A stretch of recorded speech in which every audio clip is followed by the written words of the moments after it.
বাংলা সাহিত্যের কিছু গল্প নিয়ে আমার এক বিশেষ নিবেদন স্তুতি।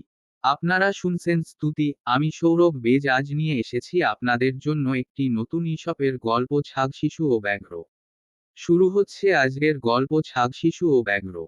একটা ছাগ শিশু এক গৃহস্থের বাড়ির মধ্যে বন্ধ ছিল। সে উঁচু ঘরের লোহার গড়া দেওয়া জানালার ভিতর দিয়া দেখিল, একটা বাঘ সেই ঘরের পাশ দিয়া যাইতেছে। সেই ছাগ শিশু নিরাপদ স্থানে নির্ভয়ে ছিল, সুতরাং বাঘকে দেখিয়া নির্ভয়ে গালাগালি দিতে লাগিল। বাঘ তাহার কথা অগ্রাহ্য করিয়া বলিল, কাপুরুষ, তোর সাধ্য কি যে তুই আমাকে কটু বলিতে সাহস করিস? এই গালাগালি তোর নয়, তুই যে স্থানে আছিস সেই গালাগালি তাহারই। নীতিকথা, স্থানং প্রধানং ন বলং প্রধানম। স্থান ও কালের সুবিধা দুর্বলকেও সাহসী করে। আপনারা শুনছিলেন ঈশপের গল্প ছাগ শিশু ও ব্যাঘ্র।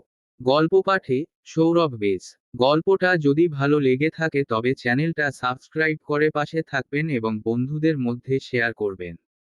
আবার একটা নতুন গল্প নিয়ে হাজির হবে স্তুতি।